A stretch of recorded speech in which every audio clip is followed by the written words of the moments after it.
Welcome in, everybody, to another episode of 410 Sports Talk. James Haskell, Glenn Martin, DK, the 410 Sports Talk crew is here, and it is finally game week. Finally, the NFL season starts this week. I cannot wait. Glenn, how are you doing, my man? Oh, I'm doing good. I mean, I can't believe it. Not only is football here, but fantasy football is here as well. And of course, we had our draft, and it was it's as fun as it usually is. And yeah, I absolutely cannot wait for this season to start. It helps. I think the Ravens were a little lucky in how the schedule makers made their first game. I mean, I don't know if there's a better matchup week one that you could hope for than the Houston Texans with a rookie starter Maybe coming the into Cardinals? M&T Bank. Yeah, I guess so. Yeah, the Cardinals have already made it clear that they want to lose games. So, yeah, I guess that's the only team I think would be more beneficial to play. So it's looking like a good week to be a Ravens fan, Jimbo. Yeah, absolutely. I think it's going to be I've said it before, it's going to be a party at the Mm-hmm. bank on Sunday. I'm expecting a double-digit victory. It has, about the line? Has it held?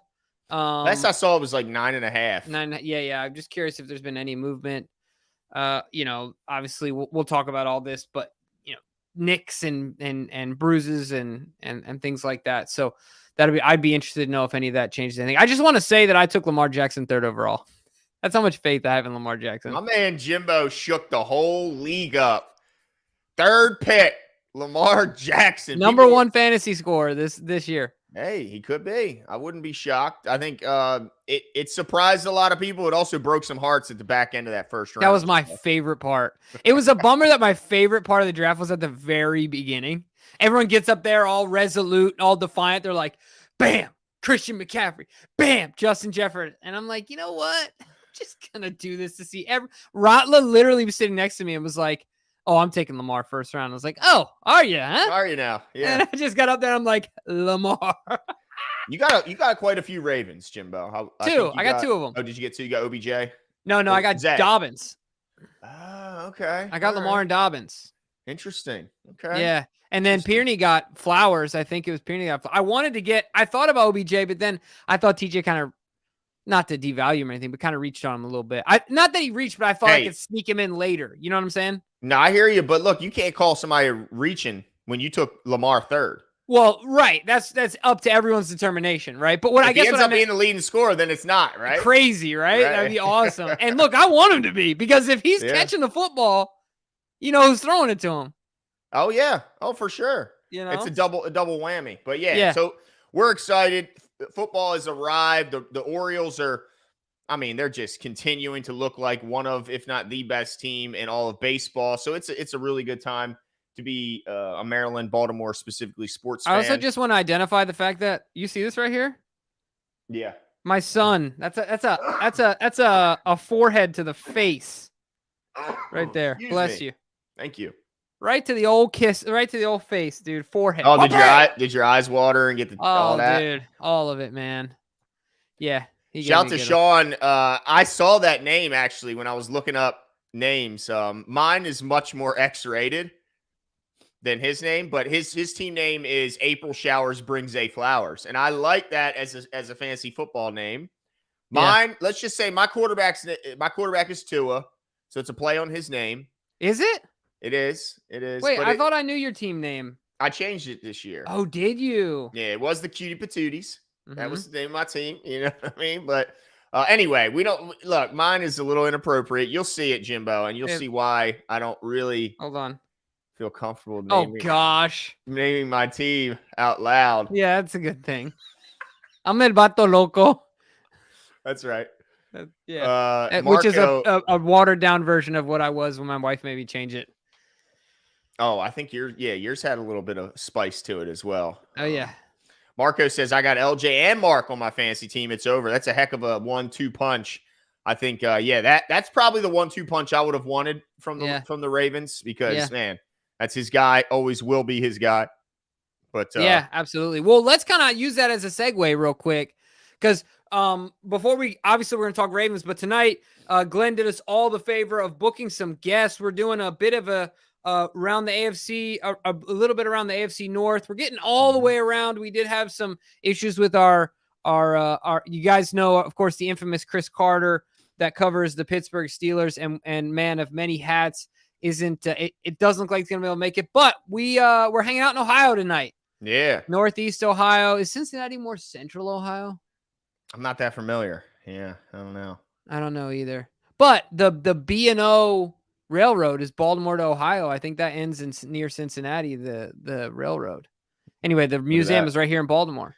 You're welcome, ladies and gentlemen. You learned something here tonight. That's right. If you got kids, take them to the museum. It's awesome. They'll love it. But anyway, all I'm saying is that we are meeting with we're going to have a few folks on, right, Glenn? We're going to have Anthony, of course, Costanza, who covers the Bengals. And Costanza, like George. Yeah. I think it's Consenza, isn't it? Consenza. Costanza is from Seinfeld. But that's okay, because that's a classic. And that's a compliment, right? Yeah, there you go. That's like when they call me Eddie Haskell. It's just, I'll take it. There you go. Yeah. You know? Yeah. Or Dennis the Menace is what I used to always get. There you go. Mr. Wilson. That's my jam, dude. Anyway. Look, now, who did you get on from the Browns real quick? Oh, yeah, from the Browns. It's actually exciting. It's a new guest. I mean, we always like having our regulars on here, but this is a new guest. We have Jacob Roach, who covers the Browns for the Browns Wire, also co-host of the Barking Browns show. So certainly a guy who knows his stuff. And yeah, I'm excited to meet him. And and you guys obviously can throw any questions you want in the chat. If you want to be sure that they absolutely get answered, you got something really, on your mind regarding either of the teams, obviously sending a super chat never hurts if you absolutely want an answer. But either way, throw your answers in there or questions in there, and we try and get to as many as we can. Yeah, we got to get caught up on all the changes to each team in this division, their kind of hopes and dreams and their outlook for the season, because I think it's consensus everywhere that this is one of the two best divisions, and most people say it's the best division. It's really just this one and the AFC East is the decision between which is the best division. I got to say that the North, but I'm a little bit biased, so for sure, that's okay. No, but I mean it's hard to disagree, dude. Tell me why I had a buddy who's a Commanders fan said that it's the NFC East. How? Yeah, the Eagles are good. Who else is good? I mean, I'm willing to say Dallas has a good roster. I just don't know if their quarterback can quit throwing to the other team. But the Giants, to me, aren't for real because of Danny Dimes. And the until he proves you otherwise. At quarterback. Who, Danny Dimes? Exactly. And then right, Sam you know Howell. What I mean? Just paying him doesn't make him. Yeah. They don't buy into him. Paying him doesn't make him good. That's true. It just doesn't automatically make him good. So anyway, yes, I totally agree. I'm looking forward to the gauntlet of the AFC North this year. But Glenn, I think that one of the things we should chat about real quick as we're kind of waiting is, there's some stuff going on, of course, here in Baltimore. It never sleeps. I kind of wanted to start with just some, they talked about the Lamar-Mark combo. And I was glad to hear John Harbaugh's comments on Mark Andrews. It's from an injury perspective, all players. I kind of want to start with Mark. Yeah. I want to say, first of all, the Ravens are extremely healthy, in my opinion. Obviously, you got Marlowe that's out. But outside of Marlowe, as far as like major contributors, I can't think of anyone else on the list. Mark has been out, but John has already said he's going to be back on tomorrow to practice. Yeah. Yeah, I mean, I'm a little nervous about the Mark thing just because I don't want this to be something that's going to linger throughout the season. I hope this is something that it has a chance to heal correctly. That way, this isn't a nagging thing that's going to keep him consistently out of practice or make it nerve-wracking. Is he going to suit up? Is he not going to suit up? Now, they got depth at the tight end position, and it makes me feel a little more comfortable. But when I heard I saw somebody drop it in the chat also that this was possibly the first time we were going to see what the combination of Lamar, JK, Mark Andrews, and Rashad Bateman for the first time all in the field together. Well, I don't know if it's a guarantee, even though Harbaugh certainly expressed confidence in it. But, I mean, he's seen apparently last week doing individual work on the trainers on a separate field, but hasn't been present in the recent media portion of the practice availability. Now, they only get to see the first half hour, so it's possible he could have come out after they left. But, I mean, how comfortable – let me ask you this, Jimbo. How comfortable would you feel going into Houston if Mark Andrews wasn't able to play? Or actually going for Houston to come in here, of course. Right. I knew what you meant. Yeah, I'm comfortable. I mean, come on. Like, I'm sorry, Houston Texans. I'm not trying to, like – It sounded like you were just kind of like, hey, come on. It doesn't matter who we run out there. Yeah, I mean, ultimately, I think there's a lot of things going against the Houston Texans in this game. One, John's record as a coach in openers. Two, the Yeah. fact that they have a rookie quarterback. Three, the fact they're on the road. Four, the fact that Lamar Jackson is historically hot early on in the season. Obviously, we Yeah. want him to continue to be. And fifth, of course, being that even if Mark isn't there, this is by far and away the best passing group of pass catchers that he's ever had in his career. So Mm-hmm. I think all those things being said, I want Mark there because he is, and anyone that's been to practice knows that is his, Mark is his security blanket. But I wouldn't be sweating bullets if Mark doesn't end up out there. What about you? Yeah. Well, I mean, to your point about Lamar as a week one passer, I mean, look at his week one numbers as a starter since he's been in the league. I mean, look at those passing numbers. Almost 70% completion, 12 tutties, 1 pick. Mm. And that doesn't even begin to talk about the rushing attempts. So yeah, he's pretty good in week one. I think it's going to be a tough No, 4 ask fumbles for, is a little scary. yeah, but only 2 lost, Jimbo. Yeah, that's fair.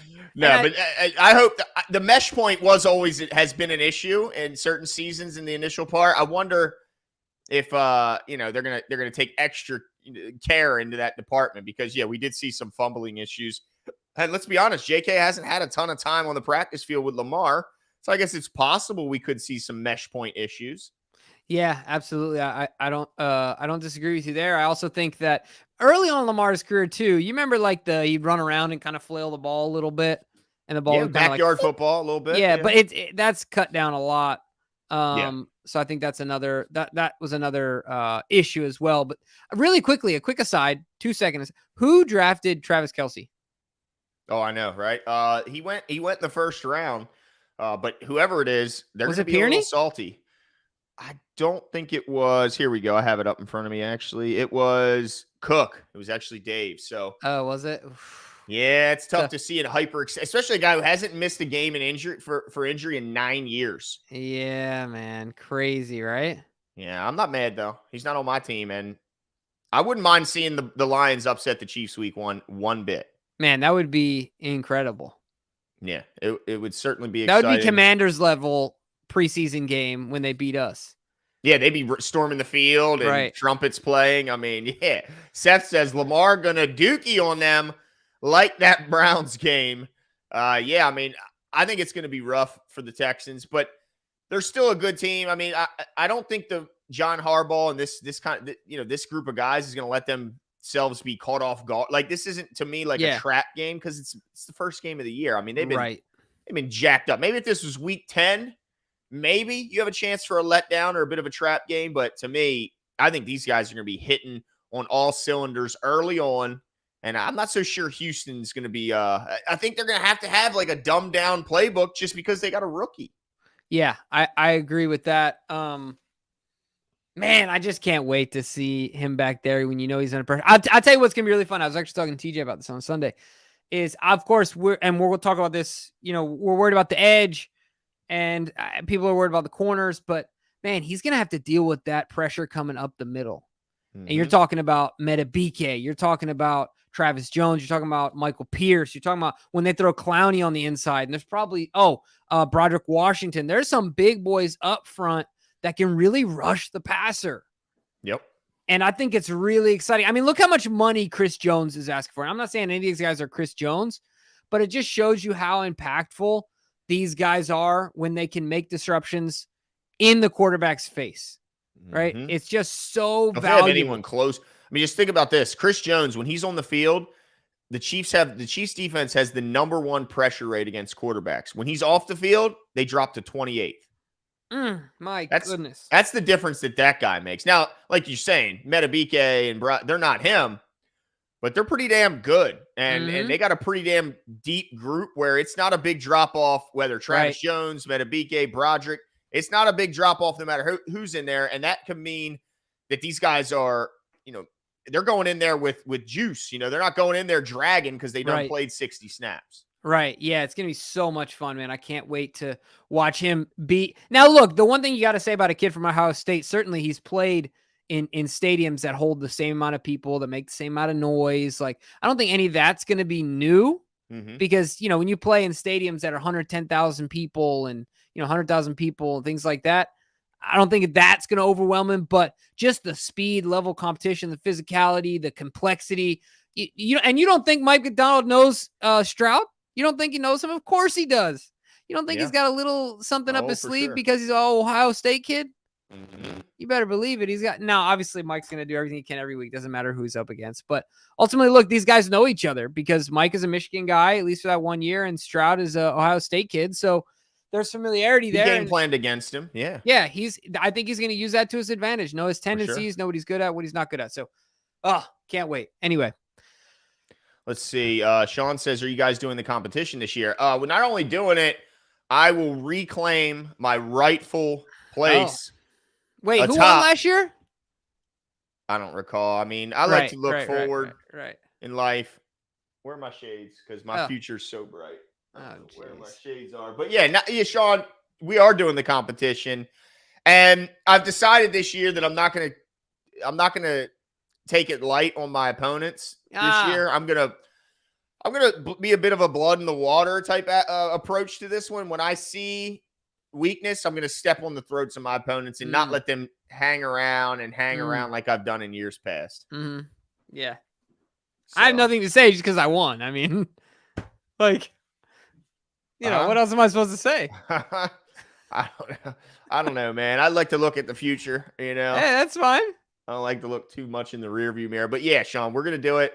And I'm going to whip these guys. Taking candy from a baby. That's all it's going to be. It's going to be bad news this year. I'm actually kind of nervous that DK is going to beat us both because now Brad's not here. For some reason, I feel like that's going to improve DK's game. Yeah, you think so? Well. And Brad was cheating half the time because he was going last after we all submitted our. Then he's like, let me at 11:55 a.m. or at 12:55 a.m. Yep. Now, let me ask you this, Jimbo. Were you at all disappointed? It looks like Anthony Brown might have been let go, and they brought Tay Hayes, the cornerback, back to the practice field or the practice squad. Do you think Anthony Brown will just kind of stay on speed dial when needed, or do you think he could find his way back onto the practice squad in the near future? Yeah, maybe. I don't know. I'm not disappointed because I didn't really like how he played in the preseason. I felt like he regressed, or at least just didn't look as good as I mean, I don't know how much you can expect last year from an undrafted kid in regular season time, but he didn't do anything to me to excite me. So I'd rather have Hayes. I mean, if just like the commenters are mentioning, I called it.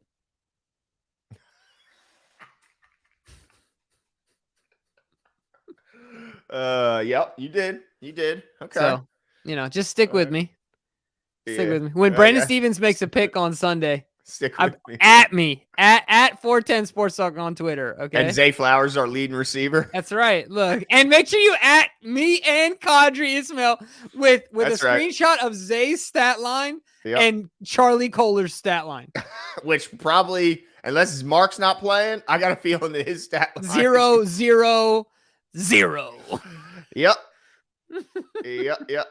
Yeah. I think Tay Hayes was more needed. Obviously, I don't see an avenue where Anthony Brown gets himself onto the field unless, I mean, knock on wood, just something crazy were to happen. So, I mean, I think Anthony Brown will be there when we need him. I can't imagine a team is really going to beat down the door to sign him. So let's hope for the Ravens' sake that we never need him. And same with Tay Hayes, though, honestly. I mean, I like Tay Hayes to stick around, but I'm hoping Marlon will be back and these guys will be hitting on all cylinders. Yeah, for sure. Now, the one thing we won't be doing this year that we haven't done in a long time, I don't think we'll ever bring back is, the Ravens and Zay Flowers, of course, gone viral for his musical performance. But if you guys want to listen to a good musical performance, our first season back in 2019, we were just a podcast. Every week we did a weekly pick 'em around the league, and the loser had to sing the other person a love song. It was really embarrassing. Yeah. And it was kind of cringy.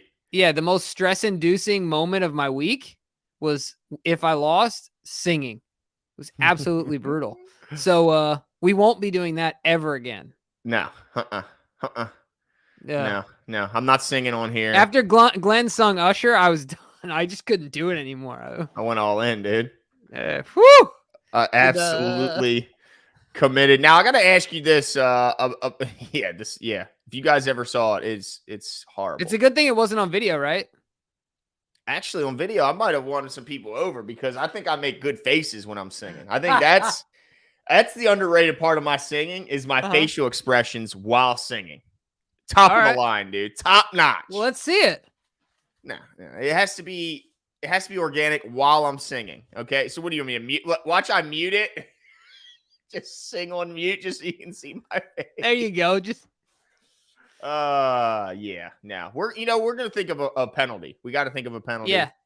SMKG says he'd pay good money. No, you'd pay good money to hear me for about 2 seconds and then pay money to turn me off.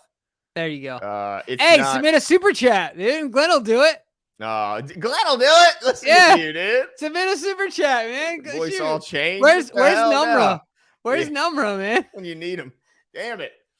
But hey, I want to, before we have our guests, kind of slowly coming in here, I just want to kind of get your take in general about the AFC North. Is there? Yeah, I guess we should talk football. Well, exactly. Do you have like a feeling that for sure who's going to finish last in this division? I don't. I thought it was going to be the Pittsburgh Steelers, but to be honest, like as tough as it is for me to say, I think the Pittsburgh Steelers did a really good job building on their mitigating their weaknesses and making, doing good in the draft and the offseason. I'm not a big believer in Joey Porter, but their line got better.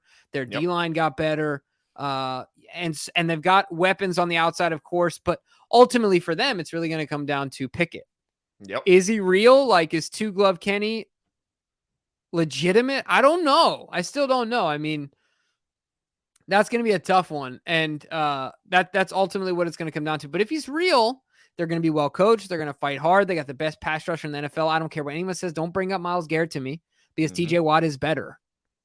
He's better. Sorry, guys. Now, Myles Garrett would beat the crap out of TJ Watt, I feel like, in a fight. Oh, yeah. But we're talking rushing the passer. That's right. And certainly a bodybuilding competition. I mean, that wouldn't even be close. And a dinosaur trivia contest. It's like you. Yeah, dude. Good. But yeah, so right now, if you asked me today, though, I feel like it would end up being the Browns. Yeah, but would you be shocked if the worst team in the division finishes maybe a game below 500? Right around, right around 500. Yeah, I wouldn't be shocked at all. Imagine, and it's not unimaginable to think that the Bengals could somehow end up last. I mean, the Ravens could end up last, but we'll talk about the Bengals because they've been the kings of the North, right? Mm-hmm. Because the division is so competitive, a few games fall the wrong way. Joey gets a slow start because of the injury. You could easily dig yourself in a hole that's just hard to get out of. Mm-hmm. Right? This is their another year in a row where they went deep into the playoffs, and they're going to have to, Mixons, and there's this whole Joe Mixon thing. P. Ryan's gone. They lost. Didn't they lose their safeties as well? Both of them. Bates look, there's a lot of things going on with the Bengals that who knows, they could take a step back. This might be wishful thinking on my end, but ultimately it's not unimaginable, right? Well, especially it comes down to oftentimes health. Like if they get if they get dinged up, I mean, of course, if any quarterback gets hurt, then it's a whole different story. Sure. But even if they lose, what if Jamar Chase is forced to miss 6 weeks? He got hurt last year. Yeah. That offense looks a lot different when you lose that speed on the outside because Higgins can't take the lid off. Boyd can't take the lid off. And I think that is the only, but everybody's susceptible to the injury bug. I mean, the Ravens have plenty of guys. If you take them out, they're going to be a much worse football team. So, it could end up being the war of attrition. Whoever's the healthiest ends up being the team that comes out of the North. But I think, let's see what our Bengals expert has to say on this topic, because why are we talking orange and black when we have the orange and black insider himself? Appreciate welcoming him back to the show for the, what is this? How many times has Anthony been on? The nth time? Yeah, it's been quite a few times. Appreciate you joining us again, Anthony. Thanks. How you doing tonight? Hey, guys. I apologize. I'm a few minutes late. I apologize. That is okay. But hey, it's always good talking with you guys. Good to see you guys. Have you had a good summer? Have you guys been doing pretty well? Yeah, man. Lamar signed his deal before the summer started, Anthony. So we've had a good summer. Kicked it You off know The what I rest mean? is gravy. Yeah, kicked it You off know right what for I'm you. saying? I hear you. I hear you. I'm waiting on our guy Absolutely. to do the same, man. So I mean, come on, we gotta. There's get not this as much thing together. drama surrounding your guy as there was surrounding our guy. That's I'm true. waiting to see That's that true. that on Get Up every morning like we did with Lamar for a while. Jeez, a whiz. And Anthony, you're not on the couch today, man. So here's the deal. In my house, I had where I usually broadcast, or where I had traditionally broadcasted. It was in an extra bedroom. We've since converted that to like a bunk bed situation for my kids and stuff. So I got the boot now into the garage, and I am scrambling to finish up the garage / studio for the season. I'm hoping to kind of unveil it as we do more shows this week and stuff. But I got the stanky boot out to the garage for my little guys. Hey, man, I'm sure you don't mind. Yeah, they're okay. They're okay. He didn't seem like too convincing there, Jimbo. I think he might mind just a little bit. But Anthony, let's get to some football here. Yeah, man. If you could kind of give like a general overview of the biggest losses for this team in the offseason and the biggest new additions, and kind of what fans should expect as a difference from the Bengals team in last season and the Bengals team this year. Well, the biggest losses, this was kind of the first free agency period since they've kind of put this team together in 2020 and had the 2 successful seasons in a row where they really felt kind of the free agency attrition. But some of it was expected. You know, Jesse Bates, they franchise tagged him, a really good safety. They franchise tagged him last year. He wanted a deal and he wanted to stay. What he wanted, what he got was not what the Bengals were going to pay. They just don't value the safety position as high as it, and as great as Jesse Bates is. They just don't value that position as high as other teams. And so he left and went to Atlanta, a team that some people think that they're kind of on the rise a little bit, depending on how things go there. But he goes to Atlanta. But the two other losses that you didn't really expect was the other safety, Von Bell, who is a leader for this team and made a lot of big plays for him. Obviously, there's some limitations in terms of being a super adept coverage man, that sort of thing. I mean, he made a lot of plays in coverage, but his forte was being physical and playing in the box a little bit more, that sort of thing. And he and Bates complemented each other very, very well. And those guys were kind of the eyes and ears from that back part of the defense. And they would line up some of the guys in front of them at times and stuff. So those are 2 big losses. And then Samaje Perine, the backup running back, who, he's a guy that did a lot of things as a pass protector, receiver, running back, that sort of thing. And so those are the losses that I think are being felt. And of course, the biggest one on the plus side is Orlando Brown Jr. You guys are very, very familiar with him. Really good player. Huge size, Pro Bowler, Super Bowl champ, and Right tackle. Crybaby. Yeah. I mean, I'm sure you guys have your opinions about him.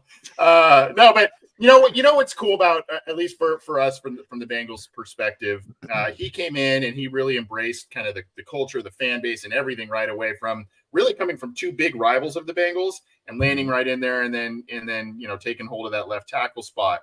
The other thing that kind of was cool that happened from that, there were some bad feelings from Jonah Williams, the team's left tackle for the past 4 years. He gets, again, the stanky boot from his position at left tackle. They move him over to right, or that was the plan. He initially was not really a fan of that move and has since kind of embraced that in a contract year. And he seems to be looking pretty good on the right side. So that's kind of probably a little bit where the biggest pluses are for this team so far, at least free agency wise. Well, what about, I mean, obviously I think the biggest plus, like Glenn said, would be Joey B signing an extension, right? From a longevity standpoint and consistency standpoint. And I'm sure that'll come down, but the Ravens, I can only speak about the Ravens, have a history of annotating calf injuries when they are potentially Achilles related. Right. We've seen it times in the past with, here locally with Jimmy Smith and there's probably some other ones I'm missing, but another one I think of is like Richard Sherman. It started the calf, and it almost seems Kevin like Durant. Yeah, Kevin. Right. Yeah. So it almost seems like it's a ticking time bomb. Give us the actual insight, the inside information on what's going on in that calf with Joey Burrow. Is it truly a calf? Are there some whispers or that they're concerned that, could be Achilles related? I'm not a doctor, so I don't know.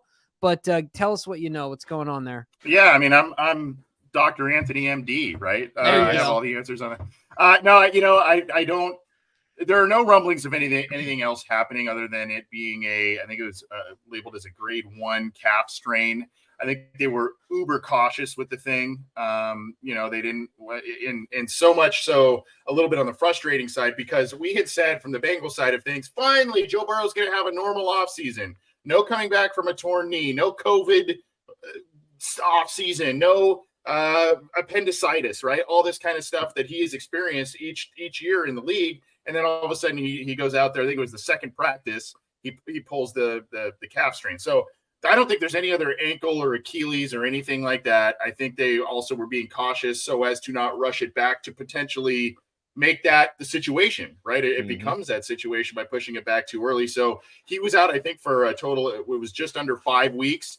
So they rested, they did what they needed to do. And so, he seems to be fine. He's back at practice. They had a couple of days off here coming into this week, but last week he had a couple of practices and was moving around. It was kind of the first practice back was a little more drills and that sort of thing. Not so much, true, full practice type of stuff, but then he kind of eased into that. He looks like he's been planting on it fine. And there doesn't seem to be any setbacks early in the process too. I think it was the second preseason game. He came back out there on their field and he was seen in shorts and shirts, kind of hopping around a little bit and throwing the ball and that sort of thing. So it was just one of those things where I don't think it was a serious injury, but if you don't rest it and take care of it the right way, it can be super nagging. It can linger on and that sort of thing. I think they were just being really cautious about it.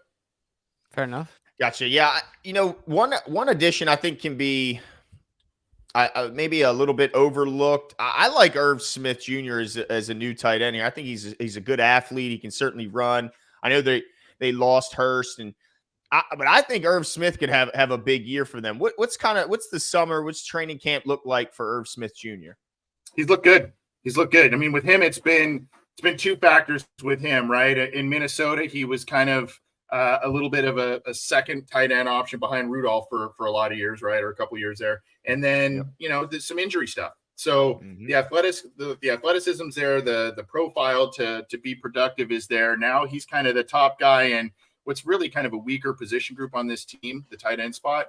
So I think they're expecting that he's going to come in and do some nice things. But as you guys know, I mean, when you look at him as a potential passing target on this team, he's going to be number 4, number 5 in the pecking order in terms of targets and shares. They'll have plays designed for him. They'll have routes designed where he's the primary target, obviously. But I mean, you're going to get the ball to the big 3 at wide receiver. Running backs are going to chip in there as well. And then you probably get him in there. So he's probably 4th or 5th in terms of priority of getting the ball. But I think he's got an opportunity to do something nice. Hurst had a pretty decent year with the Bengals last year on the same kind of 1-year deal, and he parlayed that into a nice deal for himself. Smith's not as tall, but he is younger, and so I think maybe the upside is there even a little bit more than there was with Hurst. Yeah. Now, I quickly, Jimbo, I'm sorry, I got to jump in here. I'd probably steal your question. P. Ryan's gone. Jesus, this is the second show in a row. That's right. Everyone. Look, when me and Jimmy went to the game last year, the Bengals game, we were sitting behind some Bengals fans. Those Bengals fans hated Joe Mixon and said Samaje Perine should be the starter. They loved Samaje. They did not like Mixon as much. They said he didn't have the explosiveness. I mean, look, we've seen this a lot, the backup quarterback syndrome. Everybody loves the backup. So I'm not, necessarily on board, but I do think that was a big loss losing Samaje. I think secretly, I took him, in the 9th or 10th round of my fantasy draft, and I think he's going to be a steal because I'm not sure that knee on who's the guy in front of him is all the way back yet. So Javonte, right? Javonte Williams. Yeah. So I think Samaje could have a decent year in Denver, but what's the confidence level around Joe Mixon? I know he took a pay cut, which was certainly team friendly. What's your thoughts on Joe Mixon this year?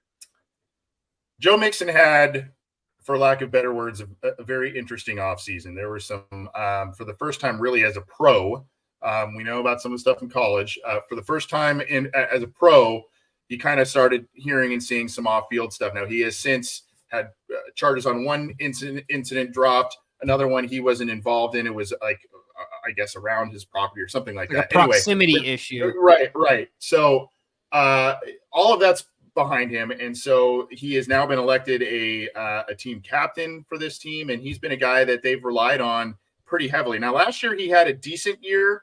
He did have an injury that kept him out of a few games last year. And that's where Pirine came in and got an opportunity to shine. Year prior, when they went to the Super Bowl, Mixon had an outstanding season. If you look at his statistics there. So, I think the hope is he's still pretty young. And he's been the primary back for a number of years for the Bengals. He's also been a player that has shared some carries throughout his career. It was Giovanni Bernard for a while. And then, it was Pirine last year and that sort of thing. So he doesn't have a ton. He's not like Derrick Henry with the amount of carries every single year. So, I think there's still a little bit of gas left in that tank there. I think this is kind of one of probably his last seasons with the Bengals going forward. And that's kind of where some of that writing on the wall with the contract stuff came into play here, where, they're looking to extend some of these other guys. And that was an area that they had to kind of, chisel away at a little bit. But Pirine was a guy that he did a lot of the dirty work, the pass protection stuff. He was a physical guy. He didn't have the speed or the long speed that Mixon has, but the one thing that he did have, Mixon, for being a big guy, a pretty built guy, he has some trouble sometimes evading the first tackler. He'll make yardage and he'll go down the field. There are times where he'll break tackles, but for as big as he is and as physical of a runner he doesn't always break the first tackle, whereas Pirine was much more adept at that. And I think that's where a lot of fans or a lot of chatter came from, like, hey, man, this guy has got to get some more carries. I think the Bengals thought that they were going to bring back Pirine, and they thought that the deal that they gave him was pretty similar to what Denver gave him, but it was more just the fact that he's going to have a higher profile role, like you said, Glenn. I mean, he could be, instead of being number 2 with the Bengals, he could be kind of 1A, 1B. Like he could be one of those guys there that gets more carries and sees more attention. But I think he did a lot of the dirty work. I think he was a valuable guy in the locker room, and he's going to be missed. And the Bengals are trying to figure out his replacement right now. Yeah. I'll tell you what got me, Anthony, was the Joe Mixon had the smirk he had on his face when he was found not guilty of aggravated menacing. He had like this little smirk, and I was like, all right, that was all right, cool, dude. Yeah. You're not guilty of aggravated menacing. Nice. But ultimately, I think that's going to be really interesting to see what happens in the backfield there. My question is around the wide receiver room. I mean, it's the same guys we've seen before. Now, if I'm not mistaken, Higgins has expressed his want for a contract, his desire for a contract extension. What's going on there from an internal perspective? The Bengals look, inside looking out, because, we are only outside looking in. So what's going on with the Higgins deal? Is there a possibility that truly Joe does enough in his contract where he can keep these guys? Well, I think that's part of, honestly, one of his my feeling on it is that I think part of his contract demands is, yes, to be, the highest paid. It's the next quarterback, right? Each contract keeps one-upping the next one. It's what happened with, Lamar and Herbert and Hurts and, all these guys.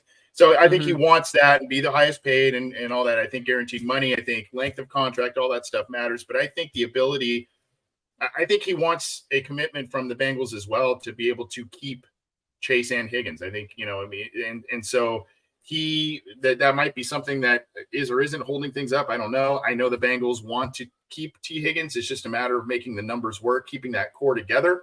So, I think, I just think that it's a matter of kind of crunching the numbers and making it fit. Higgins wants to stay.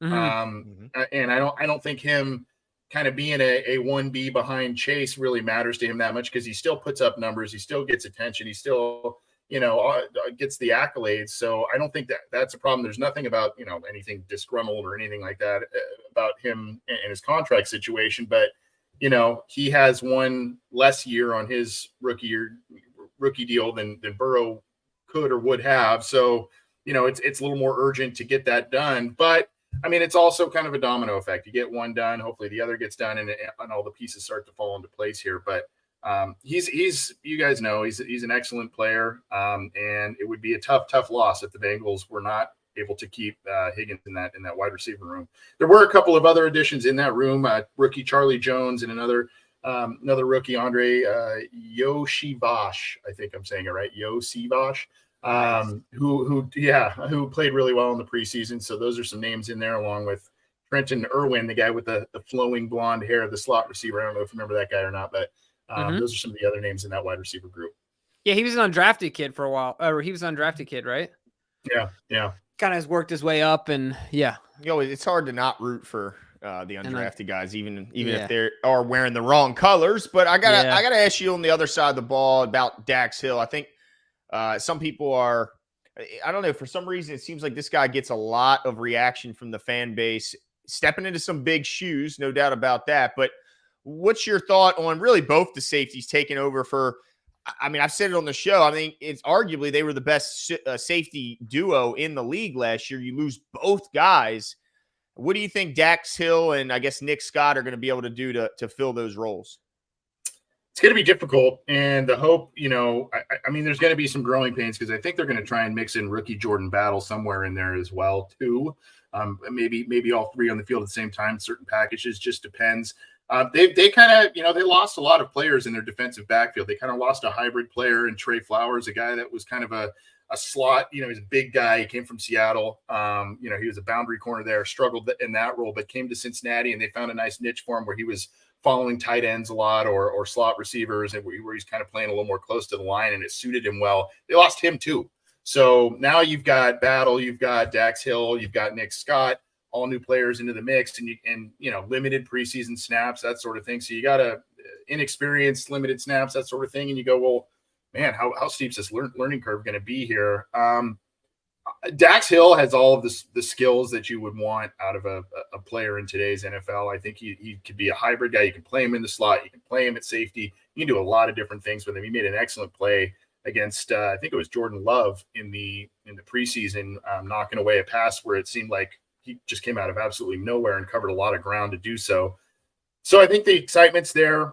The athleticism's there. It's just, man, it's a lot. It's a loss of a lot of experience and leadership at the safety position all at once. And like you said, Glenn, I mean, that was a really solid position for 3-4 years for the Bengals with those two guys back there, and losing both of them at the same time, the same offseason is tough. And so I think Nick Scott can be serviceable. I think he could be an okay player. I think there's going to be a step back there, but the hope is with some additions up front, you boost the pass rush. You've been able to keep two excellent linebackers and extend Jermaine Pratt and Logan Wilson long-term. Hopefully they continue to grow as good players. And so things kind of develop a little bit more in front of them as they gain experience, gain footing, and kind of learn to play with each other back there. Man, I tell you what, Glenn and I both liked Logan Wilson a lot coming out. And I think Glenn a little more than me, but I think we both liked him. And you guys landed a good one there. Now it worked out with us with Roquan, but certainly good find for you guys nonetheless. Now, we got to let you go with this one, Anthony. Kind of want to wrap this one up with really talking about the AFC North. Now, it's hard to say as Ravens fans that we're going to sit here and be the kings of the North when there's a team like the Bengals hanging around. But obviously, the AFC North, we believe, is the most competitive division in football. We think it's the most physical, the toughest, and the deepest. So what is your prediction this year for the Bengals in the AFC North? Where do you think they end up, and what does that look like in your eyes? I think best case scenario for the Bengals is 4 losses. So what would that put them at 13-4? And I would have 3 of those 4 losses, 1 each against each of the AFC North teams. Just splitting, right? I think this division is so freaking tough. And so that's where I kind of have their ceiling. And then maybe you lose another 1 or 2 against a San Francisco, a Buffalo, Kansas City's in there as well. So Bengals have a tough schedule. They have a tough schedule. There's no doubt about it. And the crux of that tough schedule is in the division. I think I had them, like I said, I think their cap is probably 13 wins. I could see them, floating between 10 and 12 pretty easily as well. I think they're a playoff team. I think they have a deep run in them this year, especially if they stay healthy and things fall into place the way that they want them to. But the Ravens are really, really good. The Steelers, they're hard to figure out, but they are always in it, always in it at the end. And the Browns are a complete enigma to me because they could either be a double-digit win team or that thing could implode. And I don't know. You tend to kind of fall back on what we've seen from Cleveland, which is the implosion year after year, right? But man, I mean, they've got pieces. And so this division's really, really tough. It would not surprise me if 3 teams from this division make it in to the playoff bracket. Some people are even picking all 4 of them to make it, which is crazy to me. But, it wouldn't surprise me if 3 make it. But, I mean, you look at it, we kind of know the favorites or the power players in the conference right now. It's Bengals, it's Ravens, it's Buffalo, it's Kansas City. Are the Jets in there now with Aaron Rodgers? Maybe. I mean, and then the Jags are getting a lot of run. Miami's getting a lot of run. So those are kind of the players. The Steelers. I mean, Chargers. It's hard to sort it out there. So it's gonna be who does well in the division. It's gonna be who stays healthy. And you saw what happened with the Bengals last year. They were kind of mediocre record-wise at the middle of the year, and then they kind of started out in a hole, right? Yeah, they had injuries, and then the Burrow thing where he had appendicitis. It took him a couple weeks to kind of get his footing there, and then finally after Chase came back and DJ Reader came back around the middle of the year, they really went on a run. But sometimes that's what it takes too, whether it's the Bengals or somebody else. You just got to get hot at the right time. So I see this division as a total gauntlet for sure. Well, it's going to be absolutely awesome. And we can't wait to catch up with you, for those 2 games. Hopefully, if you don't mind, in a couple weeks, it's only going to be. I'll try not to be late next time. It's all good, man. Well, don't worry. Glenn already knows that if we have to be somewhere on time, I'll make up for it by being late. So yeah, there you go. There you go. Yeah, well, so I'd love to have you guys now on I have our show one too. pass. See that? Now I have a pass. Well, look, hey, Anthony, just ask me to come on because I'll be there on time. Jimbo might be there. Two separate start times. Is that yeah. Put mine at 8:00 and Glenn's at 8:15. We'll show up at the same time. Yeah, there we go. That's perfect. But yeah, thanks so much for joining us. Hopefully we'll talk soon in a couple weeks. And I'd like to say good luck to the team, but I can't. But good luck to you, Anthony. Yeah, man. We're hoping for the best to you both as well. That's right. Nothing but prosperity for Anthony. Yeah, well, hey, it's always great chatting with you guys. I appreciate the invitation. We're going to get you on our show too coming back. So we've been on before. I already know where to find you. But for those that haven't seen Anthony before, let the folks know where they can find your stuff. Well, we're on YouTube, The Orange and Black Insider, and it's part of SB Nation, which is an umbrella of a lot of different sports blogs. Cincy Jungle is the one that covers the Bengals. For Ravens fans, if they want to go see the Ravens site, Baltimore Beatdown is the name of the Ravens site in the SB Nation network. If they want to check out some news and stuff there too. So OB Insider or at Bengals OBI on Twitter, and appreciate what you guys do. Love your show, and we'll catch up soon, hopefully on our end of things, and go from there. Yep. Awesome. Thanks, Anthony. Have a good night. Take care, guys. All right, man. Yeah, this is going to be, like Anthony said, a gauntlet of an AFC North. I think that is a good way to put it. There is no layups, no easy teams. It's kind of like the Orioles. I mean, I was pulling up the standings, and while the Yankees have been on a bit of a slide here, they're right at around 500, and they're 4th in this division. Most divisions have a 4th place team that is 30 or 40 games below 500. Not the AFC, not the AFC East. So I mean the AL East, the AL East, AFC, not the AL East. I mean, they are good from top to bottom, and I think unfortunately the Ravens are going to find themselves in the same position where, man, if you're going to win it, you're going to have to be in the teens, I think, in wins if you're going to win this division. Man, it is going to be a tough slugfest this year. And honestly, what I hope for is health for certainly the Ravens, but the teams, so that we can get that slugfest. Because I mean, from an entertainment standpoint, we got some good games lined up. I'll tell you what. Now, obviously, I want Marlowe to come back for week 2. Yep. For sure. I think that might be a pipe dream, but I would love for Marlon to be back week 2. But ultimately, we want health all around. So yeah, man, that was interesting. I like the way that Anthony always does a good job at being politically confident, right? Like best case scenario, 4 losses, which is an incredible season. So basically what he's saying is they're going to have 4 losses, but 3 are going to be in the division. So they're going to go, they're going to split each division opponent. And that's a good way to look at it. I mean, that's just crazy. But that's a lot of good wins around the AFC outside of the North. I mean, he's talking, like you mentioned, they got what, the Jags, they got the Chiefs, they got the Bills, they got really good teams that they're going to be playing, plus all the ones in the North. No doubt it's going to be an absolute gauntlet. But let's see here. It should be okay. Cool. All right. Now just making sure our next guest is still on his way, and he absolutely is. Yeah, he had to pay the water bill. Yeah, it happens. You gotta do what man. you Gotta do what you gotta do, dude. But I do think in my line of work, we call it a bio break. Bio break. Gotta take a quick bio break. That's fancy. I have to urinate. That's what I do when I go. But no, I do think I just do this. Their defense, that's all you have to do. I don't mute myself, though. Savage. You're going to listen. But I do think them losing their safeties is a big, big loss for them. Those guys, not only were they really, really good, but like Anthony said, they were really smart. They got those other guys lined up in the right position. They were leaders in the locker room off the field. I think that loss is going to be really, really tough. And yeah, they had a good pass rush. They have 2 good pass rushers, but they didn't have a good pass rush last year. Like if you just look at the numbers and their sack totals, they did not live up to, certainly not what they did the year before, where they had 2 double-digit guys. I mean, they took a step back, so they better hope that pass rush is good enough to carry what I think is to be not the best secondary, maybe the weakest secondary in the division. Yeah, man, that's oh man, that's like losing 2 Chuck Clarks without getting a Roquan, right? You know what I'm saying? Something right, because you're losing high-performing players that are also leaders on the team as far as, like you said, alignments and everything.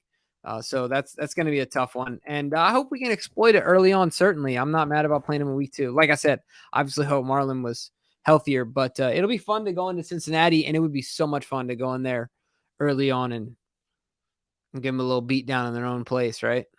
No doubt. Hey, did you see the picture that came out with the Ravens? And it showed we got a pretty tough group of single digits on this team. I don't know if you noticed, but the row that has single digit numbers, I mean, you talk about a gauntlet. Let me see. I saw the picture briefly. Let's see. 2, just to start. Well, is there anyone where's number 1 on the Ravens? No, but there's a serious opening right there. Oh, yeah. Roquan 0. 2, Tyler. 3, OBJ. 4, Zay. 5, Armour Davis. 6, PQ. Or Laquan. 7. What'd you say? Laquan Treadwell. Oh, well. Somehow they're both still number 5. I don't know how this is happening. Let's see. 7. Oh, 7 is Bateman. 8 is Lamar. 9 is Tucker. Holy crap. I mean, that's it. That's 3 Hall of Famers potentially in 0 through 9. That 0 through 9 is there's not I mean, Huntley's the only one, but he's a Pro Bowler. Hey, he's a Pro Bowler. But every other guy, I mean, you talk about monsters. I mean, Roquan, OBJ, Zay, Lamar, Justin Tucker. Every single digit is a beast. Yeah. No, it's and even Rashad Bateman. Hey, I know he's hurt. He's been hurt a lot, but when he plays, got to play, Rashad. Got to play. That's it. Got to play. Well, let's bring in our guest here. Glenn, let's give him his best WWE welcome. Let's hear it. Yeah, no doubt. New guest to the show, new friend of the show, covers the Browns for the Browns Wire, also a co-host of the Barking Browns Show. Get your help welcoming Jacob Roach to the program. Jacob, appreciate you coming up. Oh, actually. Sorry. At the same time, you know. That's what people do. When they see my face, they're like, "Nah, got to get that thing off of there as quick as possible." So I respect the move. Thanks so much for joining us, Jacob. I hope you're having a good evening. I know you've got to be excited about the upcoming season, but yeah, thanks so much for joining us. I got to start off. Wait, I have the first question, Glenn. Did I do it again? I tried to jump in there again. Right, Jacob, how many roaches does it take to cover the Browns? Oh, here we go. Oh, like I feel like this is a trick answer. Where did you all come of up them? with that? One. Just you, baby. Yeah, That's it. That's it. I just came up with that right off the dome. Dude, you've been on fire lately, Jimbo. Yeah. Dude, I tell you, you become a dad, and all of a sudden you become an inspiration of like cheesy jokes. I don't know what happens, man. It's some chemical change in my brain. It's like I do dad jokes on our show all the time, and I get a lot of hate for it. So I really appreciate that. He does too, but he's been on fire lately. You know, I gotta say. Some of them I can't even remember. They're so inspired. It's just here we ridiculous. go. But no, legitimately, Glenn, go. Okay, yeah. I got to ask you this just as like an outsider perspective, because we just had our fantasy football draft, which is one of my favorite days of the year. It's 12 guys that we've all known each other for God knows how long. We all converge into one location. We draft our teams. It's a lot of, shit talking, a lot of laughter. But one thing I'll say at the end of that draft, 12 a lot teams. of awkward silences. Yeah, some awkward silences as the clock is ticking and your heart is pounding. But at the end of all those rounds, all 12 teams, nobody drafted Deshaun Watson. And I got to say, look, there's not like we're a bunch of saints in there, but he just rubs people the wrong way, Jacob. So I got to know, what's the fans' reaction? How do they embrace a guy who has such a rough, thing in his past? Like, are fans able to push that aside because he's their guy now? Yeah, I think a lot of them have. It's been kind of a long process, I think, since last March to get to where we are right now. And I think that a lot of people, like myself, I've learned to kind of compartmentalize that sort of thing, because I think a lot of fans are of the mind of like, we didn't choose him. A lot of them, myself included, I don't want him.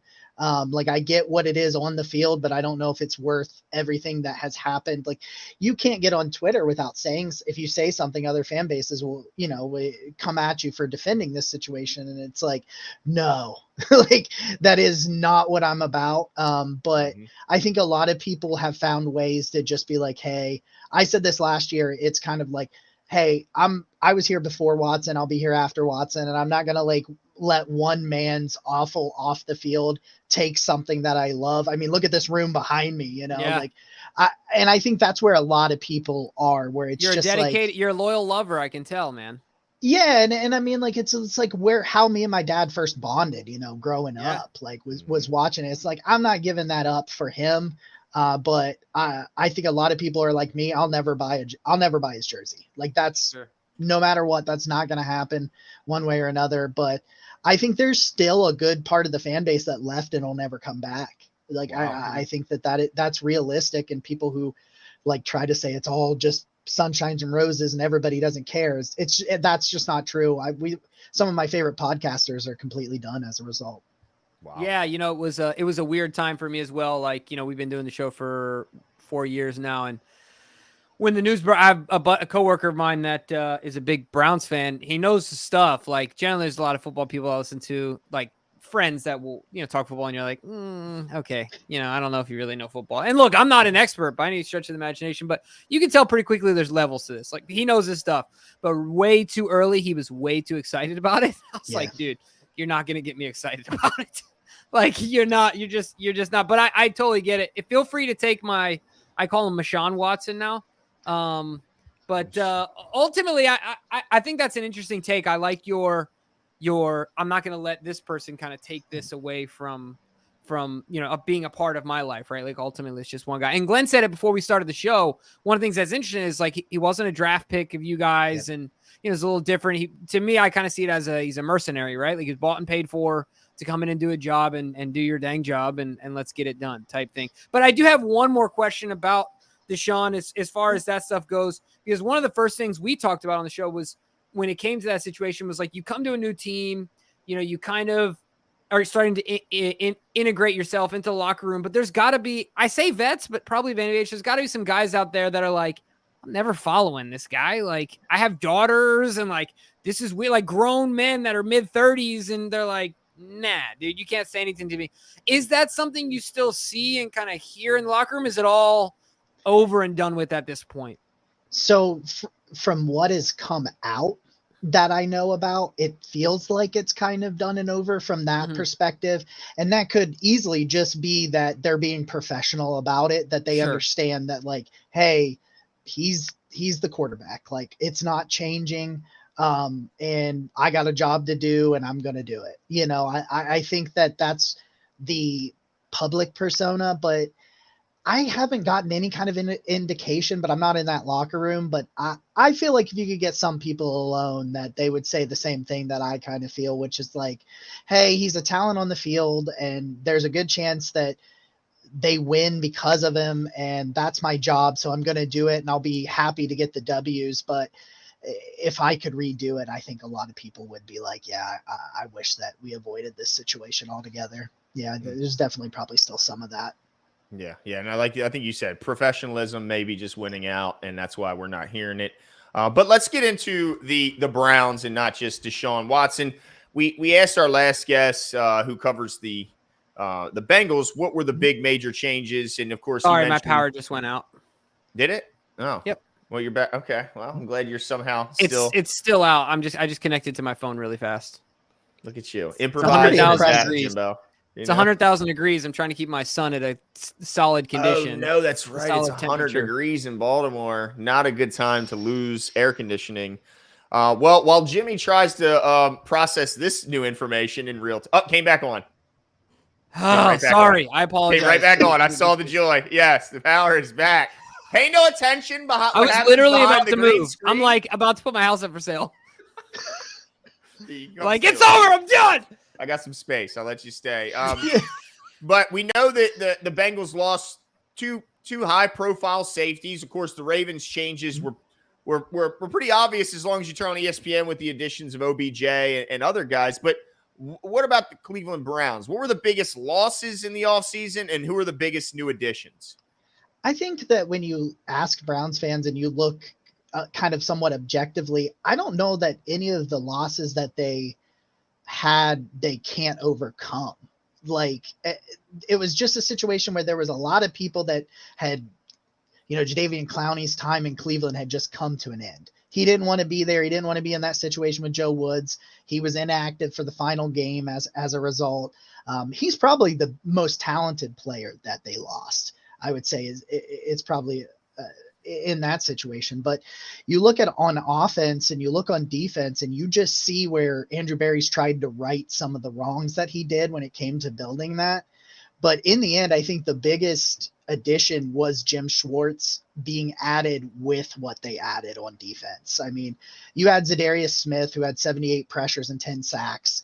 You had that opposite Myles Garrett. We know him. Yeah, right. We're still bitter about that guy, Jacob. I forgot. I wouldn't have brought it up if I remembered. That's my bad. That's on me. Like, well, I could take one for the team on this one. But yeah, you had Zadarius Smith, you had Ogbo Okoronkwo, who was a pretty good pass rush win rate last year in Houston, and you give them one of the defensive coordinators that is really well known for his ability to maximize defensive line play.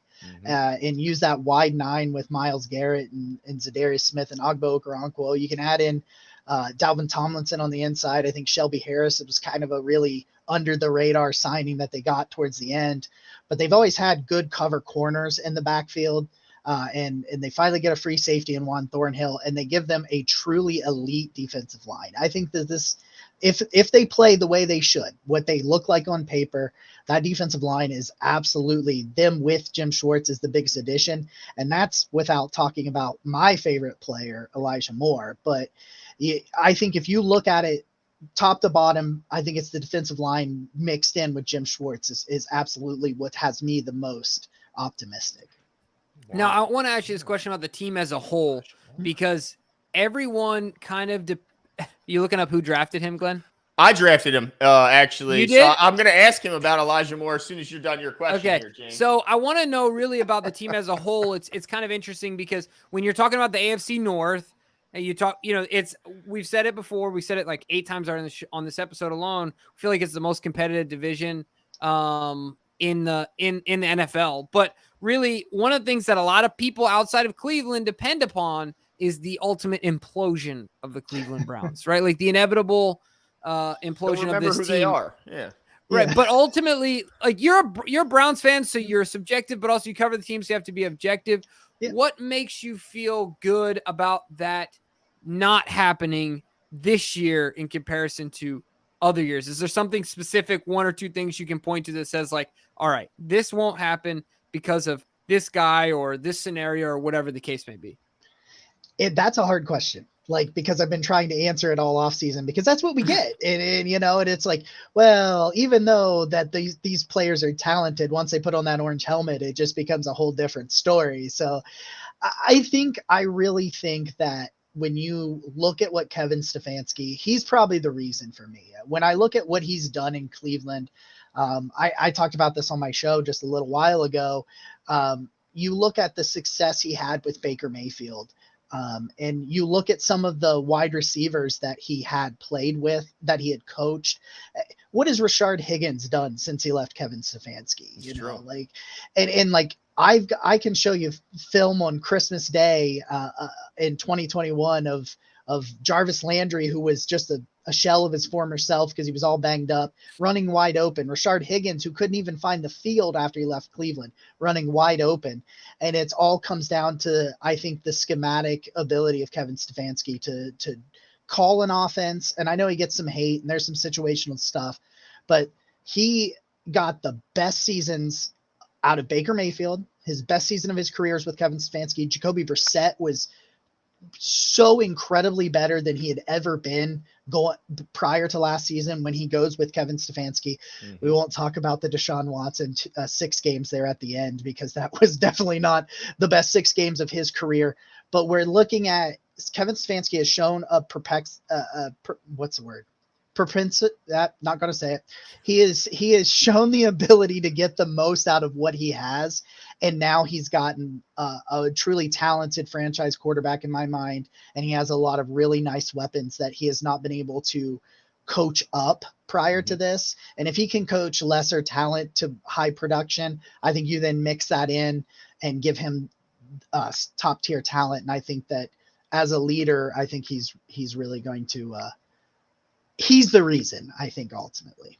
Yeah, he's certainly a talented coach. Brilliant offensive mind, it looks like, to this point. Now, I got to ask about the rest of that offense, because it's like, man, when you just look at this team on paper, you go, man, you got Wills at left tackle, Batonio at guard, Teller at right guard, Conklin at right tackle. It's hard to not like any of those guys. And then Amari Cooper, I mean, route runner extraordinaire. Nick Chubb, maybe the best just runner of the football in the entire league. Donovan Peoples-Jones can take the top off. David Njoku, one of the most underrated tight ends, a guy that can absolutely fly, be a deep threat from the tight end position. And then you add a guy like Elijah Moore to the group, who I think may have been the missing piece from this offense. What are your expectations from that kind of all those guys, and what does Elijah bring to the group?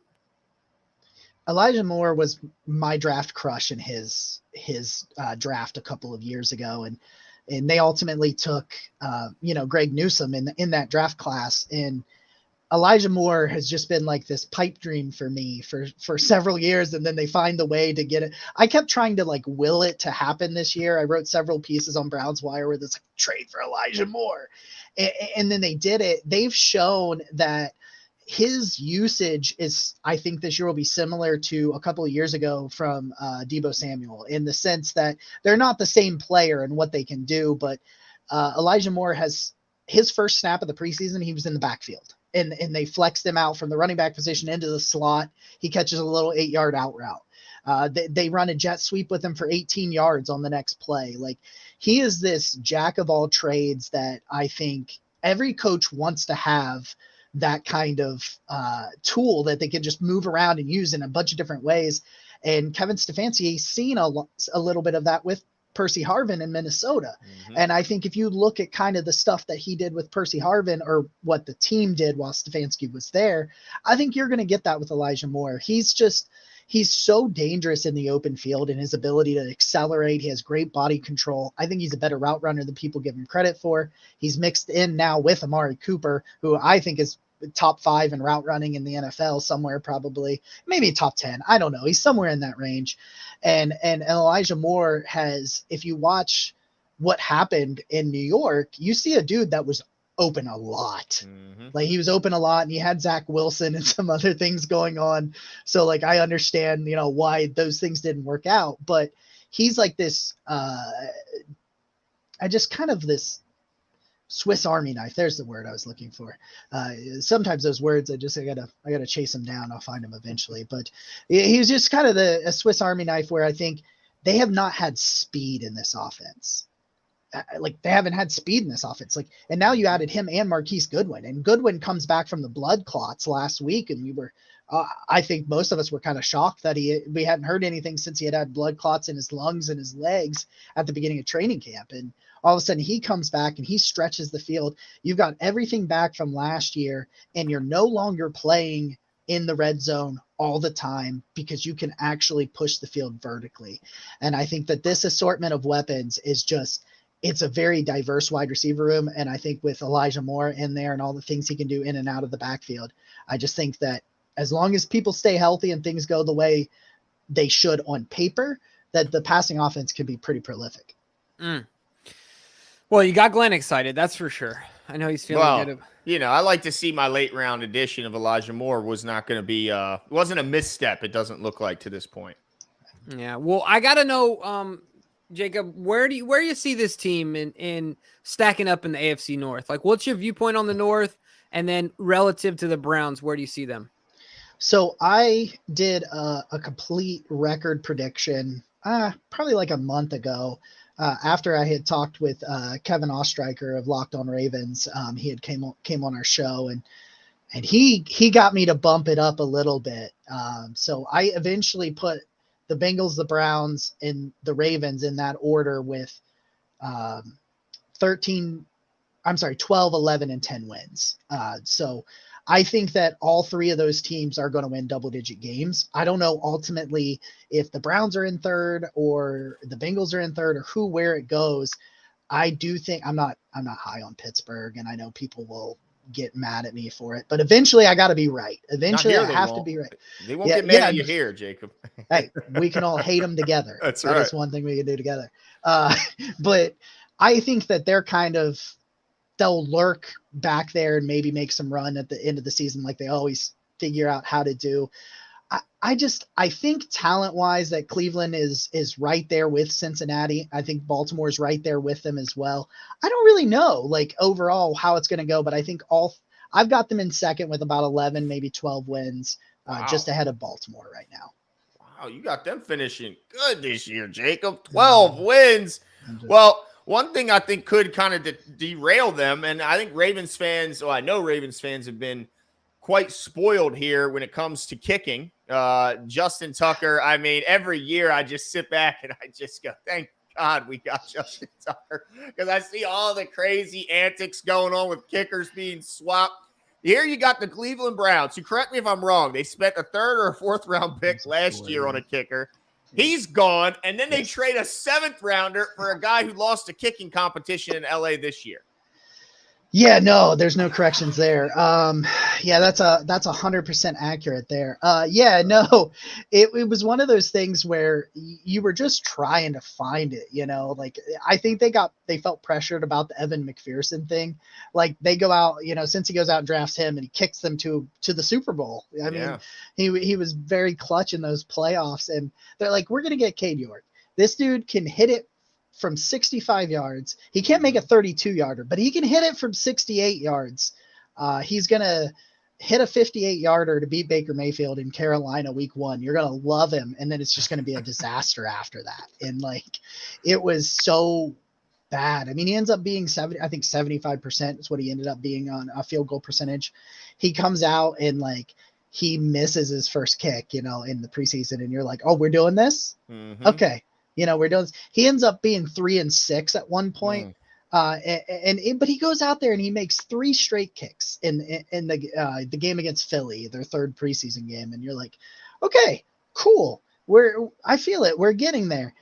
And then he gets 2 opportunities to hit a game winner because there was a penalty on the Eagles. He pushes it right, which is what he normally does.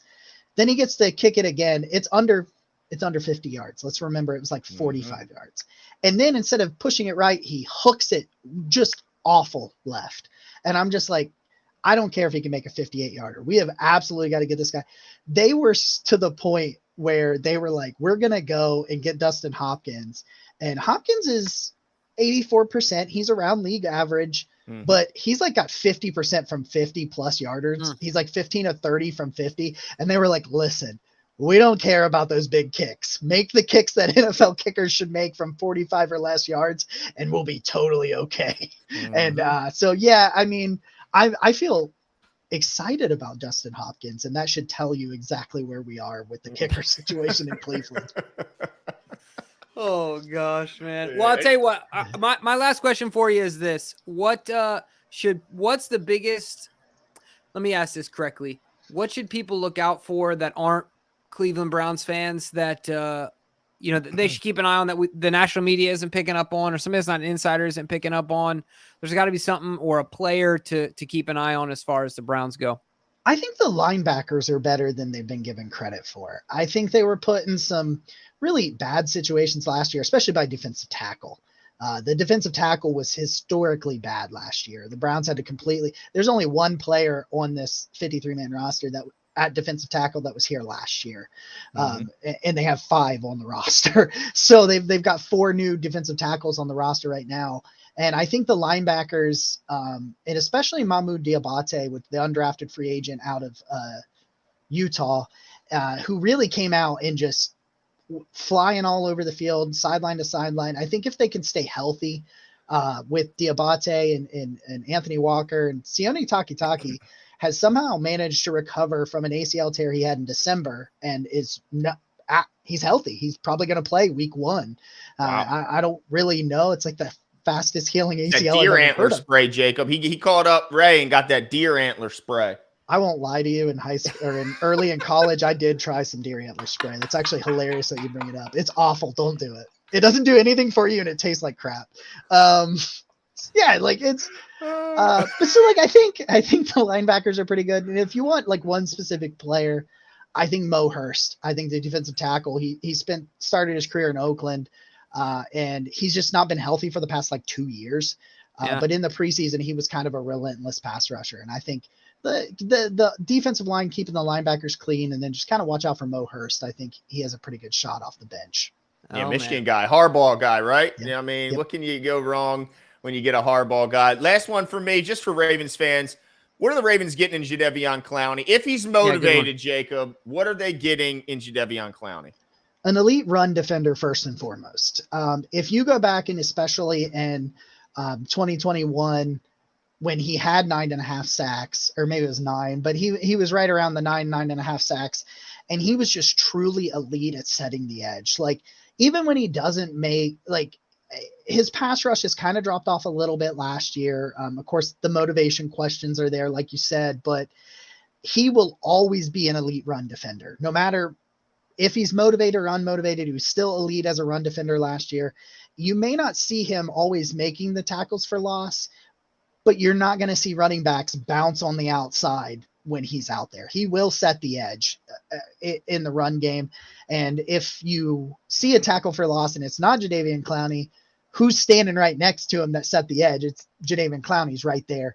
I think that his pass rush is kind of one-dimensional now, but he's still an athletic freak and a guy that went number 1 overall. But with what you've got on the other side, especially with Owe over there, who, and I won't even talk about the fact that the Ravens continue to draft my draft crushes and Travis Jones and David Ojabo, Rashad Bateman. They do it year after year for me, and they just like to just spear right to my heart. But in terms of run defense, he's just going to be elite no matter what. And I think when you're talking about some of the pass rushers that the Ravens do have, I think that's more than enough for what they paid him. All right, fair enough. Well, I like to hear that. That's for sure. Now, the most important thing, Jacob, is where can folks find what you're working on? Yeah, you can let them know. Yeah, you can check me out at brownswire.usatoday.com. I'm over there every day, sometimes more so than others. And then you can go to our YouTube channel is Network 216, and I have a couple of shows on over there, like 3 or 4 a week. Yeah, man. No, that's awesome. You're doing a lot of stuff. I tell you what, tell Jeff, good old Jeff Risden. I'm not sure if you know him or not, but I'm guessing you do. Tell him that the boys at 410 Sports Talk said what's up. I think Jeff was one of our first guests. Super nice guy. We ever had on. Guy.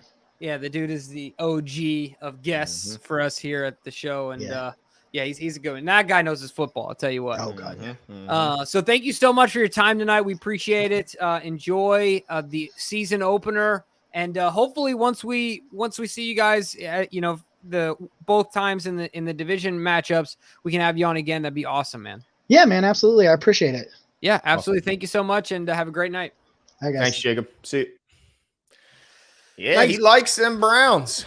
Yeah, man. Well, He look, on likes it. paper, it's really hard, like, not to. It's Yeah. always, on paper, right? Like, I'll never forget the ESPN article with, like, OBJ and Landry and I don't know who Oh, else. yeah. You know what I mean? Baker. Like, yeah, Baker and all those Joku. I guys. mean, yeah, they had names, because you're right. You just look at the depth chart. It's like, where is there a bad player? Like, I mean, it doesn't look like there's a bad one, at least on paper. Now, special teams, I mean, my goodness, it's crazy how, like, people want to discount special teams, but how many kickers lost their team games last year? I mean, not just from missing kicks, but literally it got to a point where teams were making decisions where they're not kicking 45-yarders because they have no confidence their guy can make it, and they're going for it on fourth down. And so it's like, man, as much as people want to say a kicker isn't a football player, and when you watch practice, it doesn't look like they're really part of the team. They're off by themselves, but there's no doubt they can need a win kicker.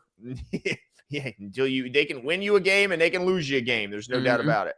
Absolutely. I'm looking forward to Thursday. We're going to do our best to get a Texans guest on. It is game week, and we would be remiss if we didn't mention our sponsor for this season, BetUS. Check out the link in the description. As we've been mentioning, BetUS is the place to go for all your prop bets, season-long bets, in-game bets, pre-game bets, over-unders, all of it. Make yourself some shekels. Support the show. It's a fun way to do it. They match and then some. They'll give you up to 125% of your initial investment, up to $2,500. That's right, 125%. So go check them out. But Glenn, I think that's it for us tonight, my man. It was a great show. Thank you so much for getting the guests on. Yeah, absolutely. Out, so it's hot. Thank you so much for coming out. Now I want to do a quick, just to let you guys know, since the season starts this Thursday, didn't I? Yeah, typically we would record on Thursday night and go live, but of course with the season opener, we're going to enjoy the season opener. So we'll be back Friday. Yeah, we have a guest already lined up who will be joining us to talk some Houston Texans football. Let us know, kind of similar to what we saw from these guys, who let us know what the big changes were, what to expect, game predictions, who to look out for, and all those great things. Getting it right from the source. But as Jimmy said, unfortunately, our Steelers guy, just scheduling purposes, does a lot of things. Weren't able to get him on tonight, but we will certainly get you caught up on all the Steelers moves once we play them later on in the season. But that's it for us tonight. Thank you all for joining us, and we will see you on Friday.